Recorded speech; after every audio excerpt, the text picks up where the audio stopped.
பஞ்சுக்குள் நூலை எடுத்து பட்டாடை தொடுத்து தன் மானத்தை காத்திருக்க மண்ணுக்குள் வெட்டி முடித்து பொன் கட்டி எடுத்து நம் தேவைக்கு சேர்த்திருக்க பஞ்சுக்குள் நூலை எடுத்து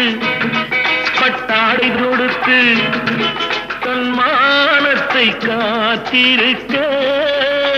மண்ணுக்குள் வெட்டி முடித்து பொன் கட்டி எடுத்து நம் தேவைக்கு சேர்த்திருக்க வாழ வைக்கும் கை அது ஏழை மக்கள் கை வாழ வைக்கும் கை அது ஏழை மக்கள் கை காட்டை மேட்டை தோட்டமாக்கி நாட்டு மக்கள் பாட்டம் போக்கி அன்னமிட்ட கை